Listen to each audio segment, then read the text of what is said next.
کہاں تھا قابل حضور کی وردہ پروری ہے، یہ سب تمہارا کرم ہے آقا، یہ سب تمہارا کرم ہے آقا۔ بسم اللہ الرحمن الرحیم، اللہم صلی علی سیدنا مولانا محمد وعلی آل سیدنا مولانا محمد کما تحب و ترضی بان صلی علیہ۔ ناظرین کرام، السلام علیکم ورحمۃ اللہ تعالی وبرکاتہ۔ پروگرام یہ سب تمہارا کرم ہے آقا کے ساتھ حاضر خدمت ہے محمود الحسن اشرفی، اور آج جس شخصیت کو ہم نے یہاں پہ دعوت دی ہے، میری خوش نصیبی ہے کہ ان کے ساتھ ایک اچھا خاصا میرا وقت گزرا، سفر ساتھ ہوا، اور سفر و حضر میں انسان جو ہے وہ جب کسی کو دیکھتا ہے اور جب اس سے متاثر ہو جائے تو پھر وہ دل پہ اور روح پہ اس کے اثرات مرتب ہونا شروع ہو جاتے ہیں۔ اور ایک ایسی شخصیت جو صبح و شام اللہ تعالیٰ، اس کے محبوب صلی اللہ علیہ وسلم کا پیغام خلق خدا تک انتہائی اخلاص کے ساتھ اور انتہائی محبت کے ساتھ، جستجو کے ساتھ پہنچانے والی شخصیت، عالم اسلام میں آپ کو بڑی محبت اور احترام کے ساتھ دیکھا جاتا ہے، سنا جاتا ہے، پسند کیا جاتا ہے۔ عالمی مبلغ اسلام حضرت علامہ مولانا الحاج مفتی محمد سہیل رضا امجدی صاحب رضی اللہ عنہ۔ السلام علیکم ورحمۃ اللہ۔ وعلیکم السلام ورحمۃ اللہ وبرکاتہ۔ بہت شکریہ، خوش آمدید۔ مجھے سب سے زیادہ خوشی ہوئی آپ کے آنے پر۔ بسم اللہ الرحمن الرحیم، جزاک اللہ خیر۔ اللہ تعالیٰ آپ کو خوش رکھے، سلامت رکھے، اور مجھے یہاں دیکھ کر آپ کو بہت خوشی ہوئی۔ الحمدللہ، بہت بہت شکریہ، جزاک اللہ۔ ایک پروگرام کا ٹائٹل ہے یہ سب تمہارا کرم ہے آقا۔ تو ہم ایسی شخصیات کو مدعو کرتے ہیں کہ سب کو پتہ چل رہا ہوتا ہے کہ آقا علیہ السلام کا اس شخص پر انتہائی کرم ہے، اور یہ بدرجہ عدم آپ کے اندر محسوس ہوتا ہے۔ الحمدللہ رب العالمین۔ تو یہ سوالات ہم آگے بڑھ کے انشاءاللہ ضرور کریں گے۔ ARYQ TV پہ ہم سب آپ کو قرآن سنائیے، اور خوابوں کی تعبیر، فقہی مسائل اور دیگر پروگرامز میں آپ کو ٹیلی تھون میں، اور خاص طور پہ جب مسلمہ کو ضرورت پیش آ جاتی ہے تو اس وقت ہم دیکھتے ہیں کہ اگر لوگوں کے سامنے 10 سوال کرنا ہو کسی خاص موضوع پر تو اس کے لیے بھی آپ بالکل اپنے آپ کو پیش رکھتے ہیں۔ تو یہ تمام سوالات اور تمام باتوں پر انشاءاللہ ہم آئیں گے انشاءاللہ، لیکن آغاز سب یہ چاہتے ہیں کہ جان سکیں آپ کے بارے میں زیادہ سے زیادہ۔ تو ابتدا سے آغاز کرتے ہیں کہ ابتدا بچپن کیسے گزرا، اور کیا وہ عوامل اور کیا وہ عناصر تھے جو بچپن ہی سے آپ کو جو ہے وہ اس طرف لے کر آئے؟ اصل میں قبلہ شرفی صاحب، مسئلہ یہ ہے کہ کسی کے اگر خیال میں یہ ہے کہ بچپن بھی اسی انداز میں گزرا تو ایسا نہیں۔ اچھا۔ جس طرح اور بچوں کا بچپن گزرتا ہے، ذرا سا کھیل کود بھی ہوتا ہے، اور اس کے علاوہ ضدیں بھی ہوتی ہیں، اور تھوڑا سا ہنسی مذاق بھی ہوتا ہے، یہ ساری چیزیں تھیں۔ لیکن مجھے الحمدللہ اس بات پر فخر ہے کہ مجھے جو والدین کی تربیت ملی نا، تو وہ الحمدللہ شروع سے ملی۔ اچھا، میری جو والدہ محترمہ ہیں، اللہ تعالیٰ ان کو زندگی دے، اچھا وہ انتہائی نرم مزاج، اور میرے جو والد محترم ہیں، اللہ تعالیٰ ان کو بھی زندگی دے، وہ انتہائی سخت مزاج، جلال۔ ہاں، اصول قوانین کے پابند، کوئی چیز ادھر سے ادھر نہ ہو جائے۔ تو یہ ایک مسئلہ تھا بچپن میں کہ ہمیں منع تھا کہ نیچے نہیں کھیلنا۔ اچھا۔ نیچے لڑکوں کے ساتھ، دوستوں کے ساتھ نیچے آپ نظر نہیں آنے چاہیے۔ تو وہ چیز اس وقت اچھی نہیں لگتی تھی، لیکن جب بچپن کی حدود سے باہر نکلے، سمجھدار ہوئے، تو آج اپنے والد محترم کو ہم دعائیں دیتے ہیں۔ تو بچپن سے ہی والد صاحب کا یہ کہ 5 ٹائم کی نماز پڑھنا، شروع سے ہمیں پڑھانا، کیونکہ میرے والد صاحب شروع سے مذہبی ٹائپ کے ہیں اور اس معاملے میں سخت گیر ہیں۔ مجھے یاد ہے کہ ایک مرتبہ میرے ایک پیر صاحب تھے، تو ان سے ملاقات کے لیے میں چلا گیا. رات کو لیٹ گھر آیا 3 بجے آ کر سو گیا. تو صبح آ کر والد صاحب نے فجر کے لیے جگایا. 1 مرتبہ جگایا, میں سو گیا. دوسری مرتبہ جگایا, تیسری مرتبہ ایک لگا دی. اور اس وقت ظاہر ہے کہ اچھا نہیں لگا. اٹھ کر نماز پڑھی تو بعد میں مجھے محبت کے ساتھ سمجھایا کہ ایسے پیر صاحب سے کیسے ملنا کہ آپ کی نماز چلی جائے. نماز سب سے اہم ہے. وہ دن ہے, آج کا دن ہے. فجر کی نماز میں اگر 1-1.5 گھنٹہ باقی ہے تو مجھے نیند نہیں آتی, اور والد صاحب کی وہ بات یاد آتی ہے. اور پھر بچپن سے مجھے سنتیں سکھانا, علماء کی مجالس میں لے کر جانا. میرے والد صاحب شفیع کڑوی رحمۃ اللہ تعالیٰ علیہ کے یوں سمجھ لیں کہ ڈائی ہارٹ چاہنے والے تھے. تو ان کے پروگرامز میں لے کر جانا, حالانکہ مجھے یاد نہیں ہے لیکن مجھے بتاتے ہیں کہ میں تمہیں یہ لے کر گیا, یہاں لے کر گیا. پھر ان کے بیانات مجھے سنانا. تو اس طرح بچپن جو ہے وہ گزرا ان کی تربیت میں. جو ضدیں ہوتی تھی نا تو والد صاحب سے کبھی جرت نہیں ہوتی تھی. ساری ضدیں والدہ سے پوری کرنا. والد صاحب سے کوئی بات بھی اگر کہنی ہو تو والدہ محترمہ سے کہنا, پھر وہ آگے بات کیا کرتی تھی. تو اس طرح جو ہے وہ بچپن گزرا. تو میرے والد صاحب کو یہ شوق تھا کہ ان کا کوئی بھائی حافظ قرآن ہو. تو 1-2 مرتبہ میں نے سن لیا تھا, تو پھر میں نے ٹھانی کہ مجھے حافظ قرآن بننا ہے. تو بس اس طرح پھر حفظ قرآن میں آیا, پھر آگے آتے گئے الحمدللہ. حفظ قرآن بھی ہوا اور ماشاء اللہ. اچھا, میں نے آپ کو دیکھا نعت پڑھتے ہوئے بھی 2-3 دفعہ. صلاۃ السلام آپ کی جو مسجد ہے اس میں آپ خود ہی صلاۃ السلام بھی پیش کرتے ہیں الحمدللہ سرکار کی بارگاہ میں. تو فیل تو بہت آتی ہے کہ آپ بہت اچھے ثنا خواں بھی ہیں. تو یہ کیا ہے کہ بھی بچپن میں کوئی ثنا خوانی کے حوالے سے کچھ سلسلہ رہا آپ کا؟ اچھا, میری بڑی بہن نا وہ بھی حافظ قرآن ہے ماشاء اللہ. اچھا, وہ نعتیں پڑھتی تھیں. تو بچپن میں مجھ سے وہ بڑی ہیں تو میں ان سے سیکھتا تھا. تو حفظ قرآن جب میں کر رہا تھا تو اس وقت بھی میں نعتیں پڑھتا تھا. مجھے بڑا شوق تھا, تو وہ مجھے سکھاتی تھیں. وہ آج بھی مجھے کہتی ہیں کہ نعتوں میں تیری استاد ہوں. تو اسکول میں جب ہم پڑھتے تھے تو اس وقت ظاہر ہے کہ میلاد النبی کا جلسہ ہوا, کوئی اور جلسہ ہوا, تو اس میں نعتیں پڑھا کرتا تھا, مقابلے میں حصہ لیا کرتا تھا. اور کئی مرتبہ میں فرسٹ تو نہیں آیا لیکن 2nd 3rd آیا ہوں. تو الحمدللہ. لیکن جب میں اس فیلڈ میں آیا ہوں تو مجھے لگا کہ مجھے اب ایک چیز چوز کرنی ہے. یا تو میں نعتیں پڑھوں یا تو میں یہ کروں. تو پھر مجھے یہ کرنا پڑا. اور ظاہر ہے کہ درس نظامی ہوا, یہ تعلیم ایجوکیشن, یہ پارٹ ٹائم جاب نہیں ہے, یہ فل ٹائم لگنا پڑتا ہے اور پھر استقامت کے ساتھ اسے پڑھنا ہوتا ہے. تو الحمدللہ نعت خوانی کا شوق اب تک ہے. نعت خوانی کا شوق کیسے نہیں ہوگا الحمدللہ. ہماری تو گھٹی میں نعت خوانی ہے. تو وہ شوق پھر اس طرح پورا ہوتا ہے کہ مسجد میں جمعہ پڑھایا تو اس کے بعد لوگ کہتے ہیں کہ جی صلاۃ السلام آپ ہی پڑھیں, تو پڑھ لیتا ہوں. الحمدللہ. بہت اچھا لگا یہ سن کے الحمدللہ رب العالمین. تو ٹھولا, یہ دین کا علم کس طرف کیسے گئے, علم دین کی طرف کہاں سے تعلیم حاصل کی؟ اسکول بھی پڑھا ہوگا یقیناً کچھ عرصہ, اور اسکول کی اسمبلی کے اندر تلاوت یا نعت کا سلسلہ کبھی رہا ہو, اور اس کے بعد پھر یہ دین کے علم کی طرف کیسے آئے, کس نے رغبت عطا کی, اور کہاں پڑھا, کن اداروں میں آپ نے پڑھا؟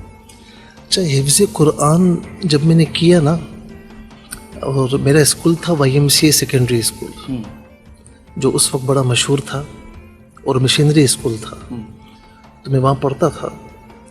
تو 7 کلاس میں مجھے استاد محترم نے والد صاحب سے کہا کہ اسے 1 سال کے لیے اسکول چھوڑواؤ.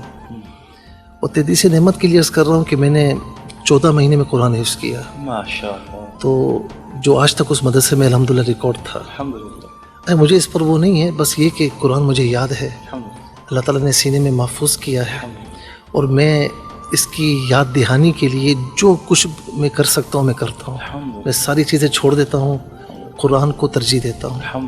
پرائیورٹی میری قرآن ہوتی ہے, خاص طور پر ماہ رمضان میں بھی. تو جب میں نے حفظ کیا, حفظ کرنے کے بعد جب میں دوبارہ اسکول گیا تو انہوں نے مجھے کہا کہ بھائی بجائے 8 کے آپ 9 میں چلے جائیں. تو والد صاحب نے کہا نہیں, اسے 8 پڑھائیں تاکہ یہ صحیح پڑھے. اچھا, حفظ قرآن کر چکا تھا تو آپ کو یاد ہے نا کہ حافظ صاحب تو اس طرح جی. تو اس اسکول میں جو ہے کچھ کلاس فیلو تھے میرے, تو انہوں نے ایک دو مرتبہ سوال کیا مجھ سے کہ جی یہ اسلام میں 4 شادیاں کیوں جائز ہیں؟ ہمارے یہاں تو ایک ہی شادی ہے. تو اس وقت میں نے آؤں کر کے جواب دے دیا ان کو, جیسا بچوں کی عادت ہوتی ہے. لیکن میں نے پھر سوچا کہ یار مجھے معلوم ہونا چاہیے. تو جب میں نے حفظ قرآن کیا تو مجھے شوق ہوا کہ اب مجھے قرآن کو اچھا پڑھنا ہے. پھر میں اس کی طرف لگ گیا. جی قرات سیکھی. جی اچھا, پھر جب قرات سیکھی تو اب مجھے یہ ہوا کہ یار مجھے سیکھنا ہے کہ قرآن کہتا کیا ہے ہم سے, مجھے تو پتہ ہی نہیں ہے, سمجھنا بھی ہے. تو میں نے والد صاحب سے کہا کہ مجھے جو ہے نا درس نظامی پڑھنی ہے, عالم بننا ہے. تو پھر الحمدللہ میٹرک میں نے وہاں سے کیا, اور مرکزی ادارہ ہے دارالعلوم امجدیہ, بالکل. تو وہاں سے الحمدللہ میں نے درس نظامی مکمل کیا, اور ساتھ ہی ساتھ میں کالج اور یونیورسٹی بھی پڑھتا رہا الحمدللہ. جی جی الحمدللہ. جی جی جی محنت لگتی ہے, لیکن یہ کہ پھر مجھے استاد محترم نے یہ سمجھایا تھا کہ بیٹا جب تک آپ پڑھنے میں لگے ہوئے ہو کوئی دوسرا کام نہیں کرنا, پڑھائی کرتے رہنا. کیونکہ جب تم میدان عمل میں نکلو گے نا, پھر اس وقت تم چاہو گے تو پڑھنے کا موقع نہیں ملے گا. یہ ساری ٹین ایج کی باتیں ہیں ناظرین کرام, خاص طور پر جو ہمیں طلبہ سن رہے ہیں جو ٹین ایجرز ہیں 13 to 19, یہ سارے وہ ہوتے ہیں جو میٹرک اور اس کے بعد انٹر کی طرف آ رہے ہوتے ہیں, اور جوانی بھی ساتھ ساتھ آ رہی ہوتی ہے, اور بڑا عزم مصمم ہو رہا ہوتا ہے. اس دوران اگر طالب علم کی اگر ڈائریکشن صحیح ہو جائے تو وہ پھر بہت کامیاب اور بہت ترقی پاتا ہے. سب کنٹینیو تھوڑا سا جی. میں ایک واقعہ سناؤں جی, جو کہ بڑا عجیب و غریب واقعہ ہے. آج اگر ٹیچر نا اپنے اسٹوڈنٹ سے کچھ سختی سے بات کر لیں, والدین برداشت نہیں کرتے ہیں, اور جا کر اس ٹیچر سے بدتمیزی کرتے ہیں کہ تم نے میرے بچے سے کہا کیسے ہے. مجھے استاد محترم نے فرمایا کہ جی اس وقت جمعے کو چھٹی ہوتی تھی, تو کہا جمعے کو تم آؤ گے 5 پارے مجھے سناؤ گے. میری عادت نہیں تھی. چھٹی والے دن. جی جی چھٹی والے دن. جی چھٹی والے دن, ہفتے میں ایک دن چھٹی, اس دن بھی بلا رہے ہیں آپ. اچھا ہمارا کیا تھا کہ کزنس وغیرہ چلے بھائی نانی کے گھر چلے گئے, اور وہاں جا کر ذرا سا مستی وغیرہ کر لی, کچھ کھیل کود کر لیا. تو وہ ہمارا شوق تھا. تو میں کہا ٹھیک ہے آؤں گا, لیکن میں گیا نہیں, میں چلا گیا وہاں. اب جب میں ہفتے کے دن مدرسے گیا ہوں تو استاد محترم نے صحیح طریقے سے, میری وہ واحد پٹائی لگی ہے, پڑھائی پر الحمدللہ نہیں لگی, لیکن اس چھٹی کرنے پر, وہ بھی چھٹی کا دن نہیں تھا, تو مطلب میرے کافی جو نا ہاتھ سوج گئے, سویلنگ آ گئی. میں نے کہا مجھے نہیں پڑھنا, اب مجھے حفظ نہیں کرنا, بس یہ بہت ہو گیا. بچہ تھا. تو میں آیا ہوں گھر پہ, والدہ محترمہ کو دکھایا تو انہوں نے بھی کہا کہ یہ تو بہت برا ہوا. والد صاحب نے دیکھا, بولا کل دیکھو میں کیا کرتا ہوں. میں خوش, میں نے کہا پڑھنے سے جان چھوٹ گئی. دوسرے دن والد صاحب آئے, معاملہ الٹ. والد صاحب نے کہا کہ اس نے کل چھٹی کی تھی, آج آپ نے مارا, آئندہ بھی چھٹی کرے اس سے زیادہ مارنا. اللہ اکبر, اللہ اکبر, اللہ. لیکن اس کے بعد یہ ہوا کہ استاد محترم مجھے جتنی توجہ دیتے تھے نا, اس کے بعد ڈبل توجہ ہو گئی. ان کا ذہن کھل گیا, ان کا دل کھل گیا. اس کے بعد چھٹی کرنا بھول گیا میں, چاہے وہ جمعہ ہے, چاہے آگے اتوار آ گئی. اگر انہوں نے بلایا ہے 10 پارے سنانے, 5 پارے سنانے, ایک دن میں الحمدللہ. ماشاءاللہ. میں میں نے پھر قرآن مکمل کرنے کے بعد بھی 10 پارے ایک ساتھ سنائے الحمدللہ استاد محترم کو. ماشاءاللہ. پھر کہیں جا کر جو ہے نا وہ مکمل ہوا. الحمدللہ. یعنی قرآن پاک کو حفظ رکھنا ہے, کرنا ہے, تو یہ نہیں کہ صرف حفظ کر لیا اور سند لے لی, بلکہ اس سے جڑے رہنا ہے. میں اکثر کہتا ہوں قرآن حفظ کرنا اتنا مشکل نہیں ہے, حفظ کر کے یاد رکھنا یہ اتنا آسان نہیں ہے. تو حفاظ کرام کو کم از کم روزانہ 4-5 پارے تو منیمم, منیمم جتنا اس کو منیمائز کریں تو 2 پارے ضروری ہیں. اچھا, 2 پارے وہ پڑھیں, وہ بھی کسی استاد کے سامنے تو زیادہ اچھا ہے. وہ زیادہ اچھا ہے, ورنہ دور کے لیے کسی دوست کو ہائر کر لے کہ بھئی کچھ تم سنا دو, کچھ میں سنا دوں, یہ ضروری ہے بہت. پھر آپ نے دارالعلوم امجدیہ میں؟ جی میں نے وہاں داخلہ لیا الحمدللہ, اور 2001 میں پھر میں وہاں سے فارغ ہوا. کون کون اساتذہ تھے اس وقت کے؟ اساتذہ میرے اس وقت تھے علامہ شیخ الحدیث افتخار صاحب رحمۃ اللہ تعالیٰ علیہ. جی ہاں جی ہاں جی ہاں, وی آئی پی لوگوں میں. جی جی جی, اور بڑے پیارے. پھر علامہ شیخ الحدیث جامع المعقول والمنقول علامہ مختار قادری صاحب, رحمۃ اللہ تعالی علیہ، شیخ الحدیث مفتی اسماعیل ضیائی صاحب، ماشاء اللہ، اور علامہ مفتی رفیق عباسی صاحب، علامہ مفتی ندیم قادری صاحب، ماشاء اللہ، یہ سب میرے اساتذہ ہیں. اور حضرت علامہ مولانا مفتی محمد اکرام المصطفیٰ صاحب اعظمی زیدہ مجدہ، ان کی طبیعت بھی آج کل خراب ہے، اللہ تعالیٰ ان کو صحت کاملہ عاجل عطا فرمائے، جو نیو ممن مسجد کے امام و خطیب ہیں. اور اسی طریقے سے حضرت علامہ قاری مفتی رضا المصطفیٰ صاحب رحمۃ اللہ تعالیٰ علیہ، ان کا شبینہ، جی جی جی. قرآن جو ہے نا میں نے اگر سیکھا ہے تو ایک تو نورانی صاحب رحمۃ اللہ تعالیٰ علیہ جی، اور ایک قاری رضا المصطفیٰ رحمۃ اللہ تعالیٰ علیہ. جھوم جھوم جی جی جی. اچھا، نورانی صاحب رحمۃ اللہ تعالیٰ علیہ کا جو قرآن پڑھنا تھا نا وہ اس طرح تھا، میں اکثر آپ یقین کریں گے کہ میں جمعے کے خطبے میں پہنچتا تھا ان کے، اگر میں نے کہیں جمعے کی نماز پڑھائی بھی ہے تو میں باہر رہ کر ان کا خطبہ سنتا تھا. جی جی جی، کریز تھا مجھے. اور اسی طریقے سے کئی مرتبہ میں اپنی تراویح سے فارغ ہو کر قاری صاحب رحمۃ اللہ تعالیٰ علیہ کی تراویح میں جا پہنچا، قرآن سنتا تھا میں. تو علامہ شاہ احمد نورانی صاحب رحمۃ اللہ تعالیٰ علیہ کا جو قرآن پڑھنا تھا، ایسا لگتا تھا جیسے آپ کشتی میں سوار ہیں اور خرامہ خرامہ جا رہے ہیں. اور قاری رضا المصطفیٰ صاحب رحمۃ اللہ تعالیٰ علیہ کا جو قرآن پڑھنا تھا وہ اپنے اوپر طاری کر کے پڑھتے ہیں. تو وہ بھی میرے استاد محترم ہیں، ان سے بہت کچھ سیکھا. لیکن جس استاد کا مطلب جسے کہتے ہیں نا کہ انگلی سے پکڑنا مجھے چلنا سکھایا، تو حضرت علامہ مفتی کرم المصطفیٰ اعظمی صاحب زیدہ مجدہ ہیں. اس کے علاوہ اور بھی بہت اساتذہ اکرام الحمدللہ. اس کے علاوہ مفتی اختر رضا خان صاحب رحمۃ اللہ تعالیٰ علیہ تاج الشریعہ، ان سے حدیث کا سبق پڑھا میں نے. مفتی شریف الحق امجدی صاحب رحمۃ اللہ تعالیٰ علیہ، ان سے حدیث کا سبق پڑھا میں نے. مفتی ضیاء المصطفیٰ صاحب رحمۃ اللہ تعالیٰ علیہ بلکہ زیدہ مجدہ، ان سے سبق پڑھا. ان کے صاحبزادے مفتی عطاء المصطفیٰ صاحب، جن کا حال ہی میں کچھ عرصہ پہلے وصال ہوا، وہ میرے استاد محترم ہیں الحمدللہ. علامہ حسن حقانی صاحب علامہ کے شاگردوں کے شاگرد ہیں. میں حسن حقانی صاحب رحمۃ اللہ تعالیٰ علیہ کے شاگردوں کا شاگرد ہوں. لیکن ان کا جو تدریس کا انداز تھا، جو نظامت کا انداز تھا، وہ بہت کچھ میں نے اپنے اساتذہ سے سنا. کیا خوبصورت انتظام ہوتے تھے ان کے، اہتمام کرتے تھے. بلکہ میں آپ کو سناؤں کہ میں ان سے بڑا ڈرتا تھا. اچھا. تو ایک مرتبہ اچانک مجھے کال آئی. ان سے کون نہیں ڈرتا تھا؟ اچانک کال آئی کہ جی وہ آپ سے نا حقانی صاحب بات کرنا چاہتے ہیں. اللہ. آپ یقین کریں کہ جسے کہتے ہیں نا کاٹو تو لہو نہیں. میں نے کہا یار ٹی وی پر آتا ہوں، کوئی بات نکل گئی میرے منہ سے، کیا ہوا ہے کیا نہیں، کیا ہوگا. یعنی میری ٹانگیں جو ہے نا کانپنا شروع ہو گئیں. اور میں نے یوں فون اٹھایا تو آگے سے انہوں نے سلام کیا، میں نے جواب دیا اور اتنی محبت سے بات کی، اتنی دعائیں دی. اور اس کے بعد کہا کہ کتاب میں تمہیں بھیج رہا ہوں تو اس پر ذرا تقریر لکھ دینا. مطلب میرا ذہن، میرا دل کیسا کھلا ہوگا، کتنا بڑا ہوا ہوگا. اور پھر ایک اور مرتبہ ملاقات ہوئی، یہ مطلب یہ فون پر بات ہوئی، اور ایک مرتبہ پھر ذاتی طور پر ملاقاتیں ہوئیں. زمانہ طالب علمی میں کئی مرتبہ حضرت تشریف لاتے تھے تو ملاقات ہوتی تھی، 10 پوسی میں کرتا تھا.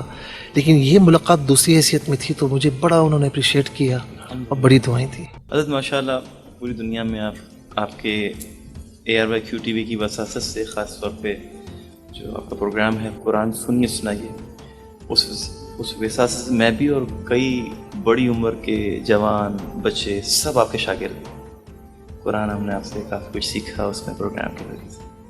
اور آپ پھر پوری دنیا میں جانا چاہتے ہیں آپ کو. پھر آپ کے جو پروگرام اپلوڈ ہوتے ہیں سوشل میڈیا پہ، اس کو لوگ ریپیٹ میں دیکھتے ہیں، سنتے ہیں. تو اس وجہ سے پھر آپ پوری دنیا میں فین فالوئنگ آپ کی بڑھ گئی. آپ پوری دنیا میں ماشاء اللہ جاتے ہیں، ممالک میں جاتے ہیں. تو کیسا لگتا ہے جب وہ آپ سے کوئی آگے فین ملتا ہے اور آپ کو ان پروگرامز کا حوالہ دیتا ہے؟ اور دین کی کیسی ایک فیلنگ آتی ہے کہ اللہ رب العالمین دین کے ساتھ اس طرح سے جوڑا، اور ARYQ TV کے بعد ساتھ ساتھ صحیح سارے معاملات. دیکھیں یہ جو پروگرام ہے نا، یہ سب تمہارا کرم ہے آقا. جی میں کہتا ہوں کہ 100% نہیں، 200% یہی بات ہے. اللہ اللہ. اگر اللہ تعالیٰ کی عطا سے میرے آقا کی نزد کرم نہیں ہے تو اشرفی بھائی خدا کی قسم کچھ بھی نہیں ہے. اللہ. مجھے کوئی کہتا ہے نا کہ اگر آپ یہ نہ ہوتے تو کیا ہوتا ہے، میں ذرہ ہوتا کچھ بھی نہ ہوتا، کچھ بھی نہ ہوتا. اچھا اب یہ کہ یہ جو بات آپ نے پوچھی ہے اس کا جواب بڑا مشکل ہے، کیونکہ ایک بات ذہن میں آتی ہے کہ فیمس ہونا کسی اچھا نہیں لگتا، صحیح. لیکن میں آپ کو بتاؤں کہ حضرت صرف فیمس تھوڑی ہیں آپ، قابل احترام ہے اور عزت والی ہے آپ کو، صرف مشہور تھوڑی ہیں، معزز ہیں. اللہ تعالیٰ عزت دے الحمدللہ. اور اللہ تعالیٰ اپنی طرف سے عزت دے. مجھے کوئی کہتا ہے نا کہ آپ کی فلاں بات سنی تو میں نے یہ عمل شروع کیا، مجھے اس میں بڑی خوشی ہوتی ہے. الحمدللہ. تو کوئی مجھے کہتا ہے نا کہ قرآن ہم آپ کے ساتھ پڑھتے ہیں، قرآن سیکھتے ہیں، ترجمہ ہم نے سیکھ لیا، تفسیر ہم پڑھ رہے ہیں. اب یقین کریں کہ کئی خواتین، کئی بڑی عمر کے مرد حضرات ایسے ہیں جو اب دنیا میں نہیں رہے، جو ہمارے ساتھ پڑھتے تھے. ان کی اولادوں نے مجھے فون پر بتایا، میسیجز کے ذریعے بتایا کہ میرے والد کا انتقال ہو گیا، میری والدہ کا انتقال ہو گیا. تو کوئی یہ کہتا ہے نا کہ آپ سے ہم یہ پڑھ رہے ہیں یا آپ کا فلاں مسئلہ سنا تو ہمیں ہدایت ملی، تو میں کہتا ہوں مولا میرے پاس کچھ نہیں ہے، بس تو اس کے ذریعے بخشش فرما دینا، میری بخشش کے لیے کافی ہو جائے. لیکن کوئی آتا ہے کہتا ہے کہ میں فین ہوں آپ کا، بڑا پسند کرتا ہوں، تو اس وقت میں کانپ جاتا ہوں. میں کہتا ہوں مولا تو نے مجھے عطا فرمایا، اب مجھے اس کو سنبھالنے کی توفیق نصیب فرما. اللہ اللہ. تو صاحب دین کی خدمت کے حوالے سے آپ کے بیرون ملک بھی اسفار رہتے ہیں، کہاں کہاں آپ کو جانے کا اور دین کی تبلیغ کرنے کا شرف حاصل ہوا؟ اچھا میں آپ کو بتاؤں کہ 2001 میں جب میں فارغ ہوا تو ہمارا بیچ تھا، تو ہم پھر بغداد پڑھنے کے لیے گئے. ماشاء اللہ ماشاء اللہ الحمدللہ وہاں پڑھا میں نے. ماشاء اللہ. اور میرے جتنے بھی مطلب ٹاپکس ہیں، جتنے مضامین ہیں، ان میں جو اسپیشلائزیشن کیا میں نے وہاں سے کیا. ماشاء اللہ. پھر وہاں جا کر میں نے قرات دوبارہ پڑھی اچھا. وہاں کی قاری سے. ماشاء اللہ. جی جی. تو ایک عرصے تک پھر وہاں پڑھتے رہے، اور وہاں سے میں جب واپس آیا ہوں، اچھا میں جب وہاں پر تھا تو میری پیچھے دستار بندی ہو چکی تھی، اللہ. میں دستار بندی میں اپنی نہیں تھا. اچھا. جی جی. بہرحال واپس آیا، مجھے دستار عطا کی گئی. پھر مجھے اسی دارالعلوم میں تدریس کا موقع ملا، ماشاء اللہ. اسی دارالعلوم میں الحمدللہ دارالفتہ میں بیٹھنے کا موقع ملا. شیخ الحدیث اسماعیل جائی صاحب سے شرف تلمذ مزید حاصل ہوا. اور پھر جب عملی زندگی میں قدم رکھا نا، تو پھر یوں سمجھ لیجئے کہ پھر کیو ٹی وی جو ہے نا 2004 میں کیو ٹی وی پر آیا ہوں، اور آج تقریباً جو ہے وہ میرے خیال میں 20 سال سے اوپر ہو گیا ہے. اللہ اکبر. جب آئے تھے تو اس وقت نوجوانی کا عالم تھا، یہ ابھی بھی ماشاء اللہ. اور اب جو ہے نا ادھیڑ عمری کی طرف جا ابھی رہے بھی ہیں. جوان ہے ماشاء جی اللہ. آپ کے چہرے کی ہمیشہ سلامت رکھیے. آپ کا سوال کیا تھا؟ میں ذہن سے ذرا نکل گیا ہے. کن کن ممالک ہاں، کا؟ ایک تو بغداد شریف وہ پڑھنے کے لیے گیا. اچھا پھر میں فرسٹ ٹائم گیا ہوں 2007 میں انڈیا، تو وہاں پر الحمدللہ. اور میں آپ سے کہوں جی جی جی جی جی ظاہر ہے کہ دیکھیں یہاں پر آنے کے بعد پھر جو کچھ ہے کیو ٹی وی ہے، پھر ہم نہیں ہیں. کیو ٹی وی ہمارا ادارہ ہے الحمدللہ. اور الحمدللہ محترم جناب حاجی عبدالرؤف صاحب نے اسے سنبھالا ہوا ہے، بے شک اور ہمارے بڑے ہیں، بے شک تو ظاہر ہے کہ اب جو کچھ بھی ہمارا نام ہے ان سے. بے شک. تو ظاہر ہے کہ میں یہاں پر آتا تھا تو مجھے انہوں نے فون کیا، پھر بلایا وہاں پر. 2007 میں وہاں گیا ہوں، اور میں آپ کو بتاؤں کہ پاکستان سے زیادہ کریز تھا وہاں پر. اتنی بڑی بڑی محافل کے فٹ بال اسٹیڈیم ہے اور فل کھچا کھچ بھرا ہوا ہے. ایسے پروگرامز تھے. میرے ساتھ اور بھی نعت خواں حضرات تھے. پھر اس کے بعد جو ہے الحمدللہ میرا یو ایس سے جانا ہوا، جو تباتوں سے جانا ہوتا ہے، یو کے جانا ہوا، اور ناروے جانا ہوا، اور ابھی کچھ عرصہ پہلے کینیڈا جانا ہوا، اور تو آپ بھی ساتھ تھے میرے ماشاء اللہ. تو اسی سے تو آپ میں پتہ نہیں دل پہ میرے کیا کیا، آپ کا دیوانہ ہو گیا. نہیں اللہ تعالیٰ خوش رکھے. آپ خود بہت اچھے ہیں، اور میرے لیے سب سے قابل فخر جو بات ہے کہ میرے پاسپورٹ میں نا دبا کر حرمین طیبین کے ویزے لگے ہوئے ہیں. الحمدللہ. اس بات پر مجھے بڑی خوشی ہوتی ہے. الحمدللہ. سب سے بڑی خوشی اسی بات ہے. جی الحمدللہ. اچھا مفتی صاحب، آپ ائمہ مساجد کے لیے کیا کہیں گے؟ کیونکہ میں بڑا اس حوالے سے پریشان رہتا ہوں کہ اکثر مساجد میں ہم جاتے ہیں تو ہمارا مقصد ہوتا ہے مسجد میں جا کر مقصد ہوتا ہے فرض، یعنی اللہ تعالیٰ کی عبادت کرنا. اور وہ جائیں تو وہاں کا ماحول بھی ویسا میسر ہے. کچھ مساجد ایسی ہوتی ہیں ہم جاتے ہیں تو خود بخود طبیعت جو ہے نا حشاش بشاش ہو جاتی ہے, جیسے روح کو قلب کو سکون ملنے لگتا ہے. اور پھر جب ہم امام مسجد جب تلاوت کرتے ہیں, قرات کرتے ہیں, تو ایسا لگتا ہے کہ ہم حرم شریف میں بیٹھے ہیں, یا کم از کم ایسا فیل ہوتی ہے کہ بس ہم واقعی عبادت کر رہے ہیں, فیل آ رہی ہے. کیونکہ کچھ جگہوں پہ یہ بالکل ماحول نظر نہیں آتا, اور بس ماحول ایسا ہوتا ہے بس جیسے کوئی ایک فرض ادا کرنے کے لیے ہے, بس جان چھڑانے کے لیے ہے, مطلب فیل ہی نہیں آتی وہاں پہ جا کے. تو کیا ایسی وجوہات, میں نے الحمدللہ آپ کے پیچھے کینیڈا میں بھی الحمدللہ مختلف مقامات پہ نماز ادا کی, خاص طور پہ قرات ماشاءاللہ اللہ رب العزت آپ کو قرات اور تجوید کے اندر ایک بہترین ملکہ اور آواز تو اللہ کی طرف سے ایک تحفہ ہوتا ہے, انعام ہوتا ہے. اللہ تعالیٰ نے آپ کو آواز سے, شخصیت سے, آواز ہر چیز سے اللہ نے نوازا ہے. یہ جو کیفیت جو آتی ہے اس کے لیے مشورہ دینا کہ تاکہ مسجد میں نمازیوں کی تعداد بھی بڑھے. اور جب آپ کے ساتھ سفر میں تھے نا جی تو آپ نے ایک بات کہی تھی, چونکہ وہ بات آپ کی تھی جی تو میں ظاہر ہے کہ مجھے آپ کی طرف منسوب کرنا چاہیے. اللہ. بڑی پیاری بات تھی. ایک ہوتا ہے اہتمام جی جی اور ایک ہوتا ہے حسن اہتمام. جی جی دونوں میں زمین آسمان کا فرق ہے. اہتمام کیا ہے کہ جی مسجد ہے اور انتظامات کا کوئی خیال نہیں ہے, بس جی اذان ہوئی, نماز پڑھی, چلے گئے, یہ اہتمام ہے.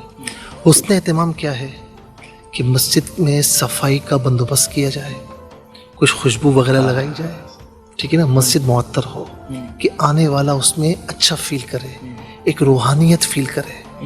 پھر اس کے بعد مسجد میں جو اذان ہے, مؤذن جو ہے وہ ایسا مقرر کریں کہ جب اذان دینا تو لوگ خود بخود کھینچتے چلے جائیں, اور پھر آگے جب کھینچتے ہوئے آئیں تو پھر تلاوت کرنے والا امام جو ہو ایسی تلاوت کرے کہ بندہ یہ کہے کہ یار جس طرح حرم پاک میں ایک فیلنگز آتی ہے نا, وہ فیلنگز ہمیں آ رہی ہیں. تو اگر ایسا اہتمام ہوگا تو میں سمجھتا ہوں کہ لوگ زیادہ سے زیادہ مساجد کی طرف آئیں گے.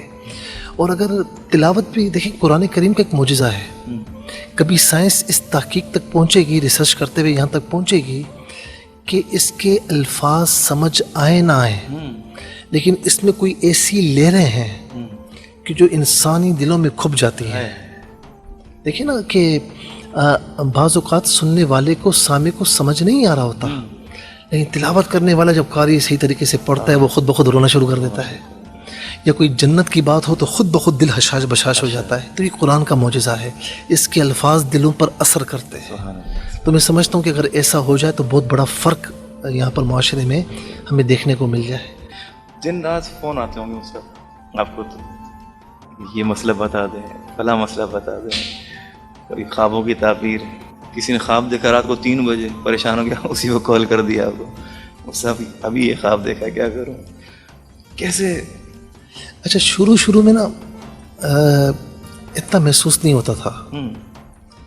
اچھا آغاز میں سیدھی بات کہوں کہ خوشی ہوتی تھی کہ کتنی کولیں آ رہی ہیں, لیکن بالآخر پھر میں اتنا بیزار ہوا ہوں. یعنی ہوتا یہ ہے کہ رات کو 3 بجے, اچھا واٹس ایپ نے تو زندگی اجیرنگ کر دی ہے نا, اس میں کوئی پیسے بھی نہیں لگتے, جس کو جو کال کرنی ہوتی کر بیٹھتے ہیں. یہاں تک کہ رات کو 3-4 بجے مجھے پاکستان سے بھی کالز آ رہی ہوتی ہیں. اچھا شروع میں اٹھاتا تھا, کیا وہ ایک مسئلہ پوچھنا ہے. حضور والا یہ مسئلہ آپ صبح بھی پوچھ سکتے تھے. نہیں وہ ایمرجنسی تھی نا, ایمرجنسی بھی کچھ نہیں ہوتی. فون اٹھایا, کیا ایک خواب کی تعبیر پوچھنی ہے رات کو 2 بجے.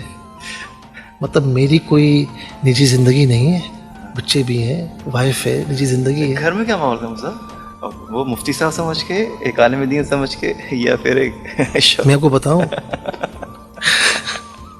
بیوی کے لیے تو شادی یاد رکھیں کہ ایک باپ کو بیٹا چاہیے, ٹھیک ہے, اور ایک ماں کو اس کا بیٹا چاہیے چھوٹا. بالکل ٹھیک ہے, ماں باپ کے لیے تو آپ بچے ہیں, ایک بیوی کو ہسبینڈ چاہیے.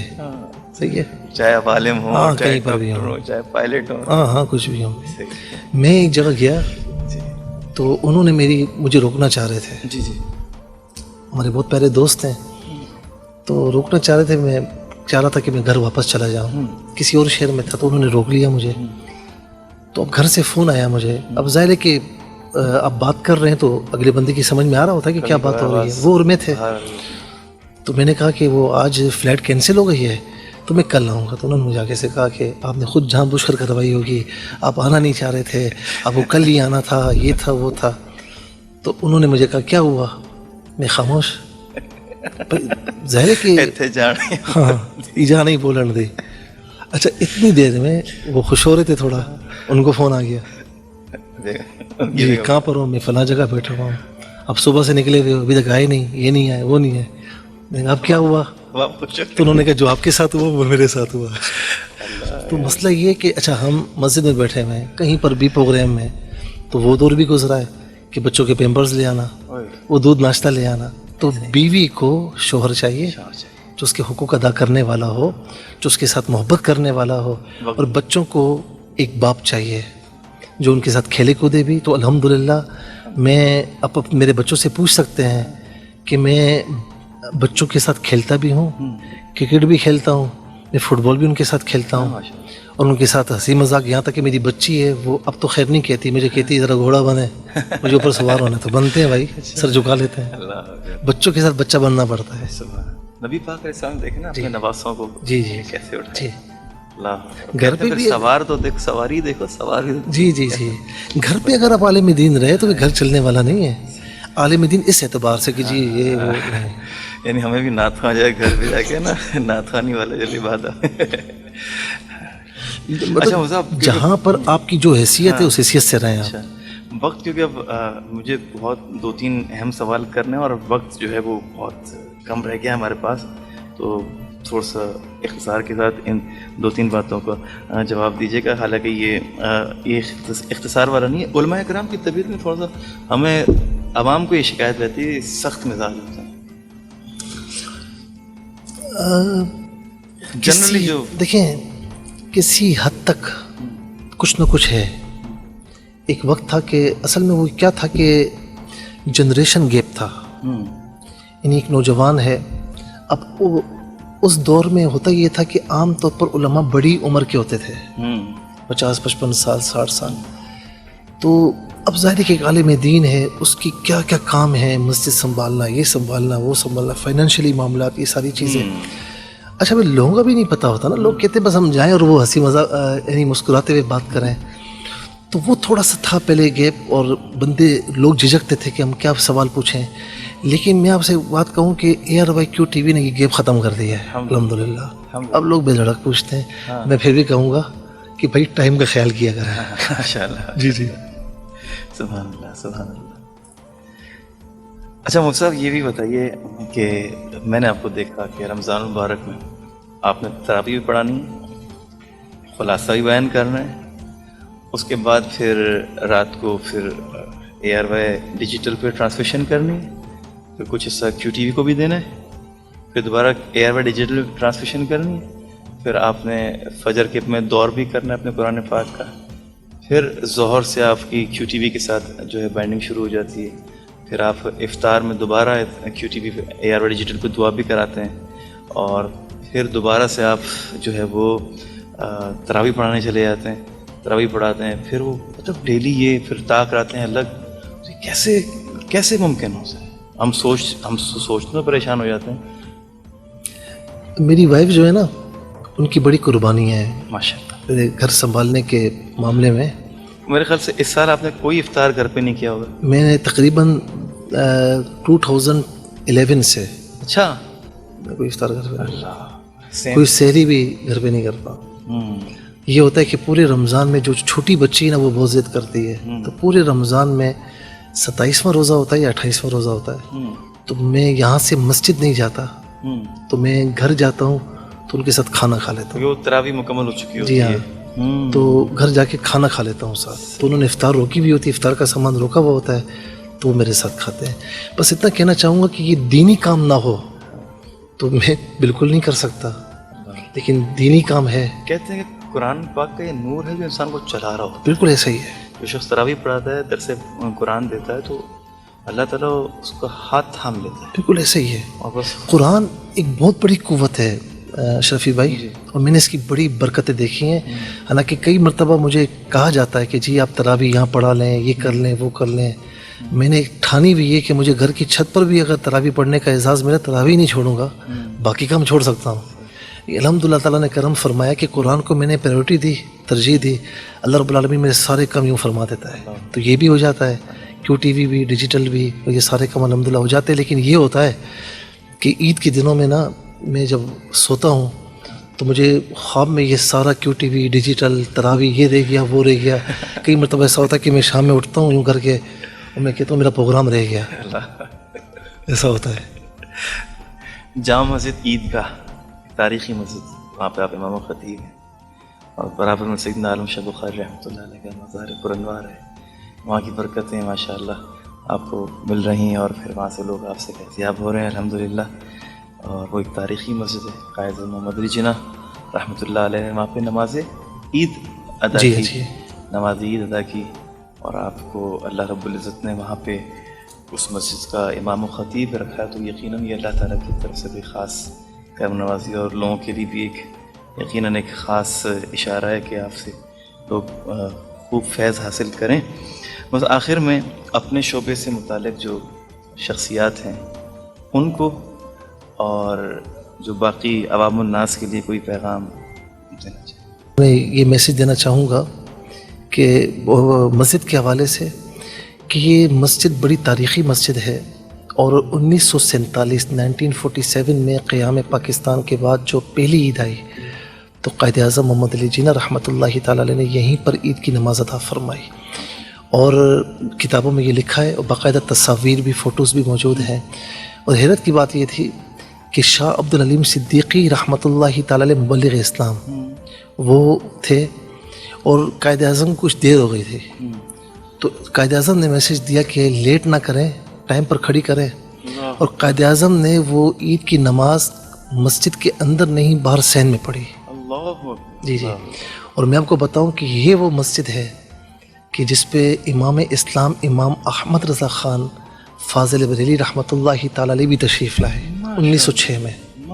جب یہاں مولوی مسافر خانہ پیچھے ہوتا تھا, حج کے لیے تشریف لائے, تو یہاں پر بھی تشریف لا چکے ہیں. اس کے علاوہ بڑے بڑے علماء یہاں تشریف لا چکے ہیں. قائد اعظم نے جب عید کی نماز پڑھی تھی تو اس وقت اعلان کیا تھا, اناؤنسمنٹ کی تھی کہ یہاں پر تاریخی مسجد بنے گی. پھر قبلہ شاہ احمد نورانی صاحب رحمۃ اللہ تعالیٰ علیہ نے 91 یا 92 میں یہاں پر 40 علماء تشریف لائے.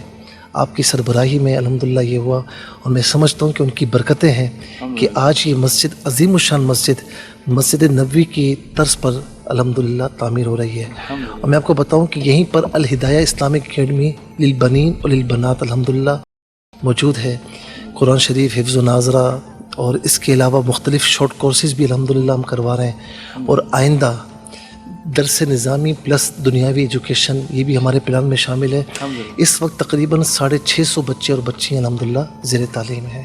اور دعا کریں کہ اللہ تعالیٰ اخلاص عطا فرمائے. پیغام یہی ہے کہ چھوٹی سے چھوٹی نیکی کریں یا بڑے سے بڑا کام کریں, آپ کے دل میں اللہ تعالیٰ کی رضا کا حصول ہونا چاہیے, اخلاص ہونا چاہیے. اخلاص ہے تو سب کچھ ہے, نہیں ہے پھر کچھ بھی نہیں ہے.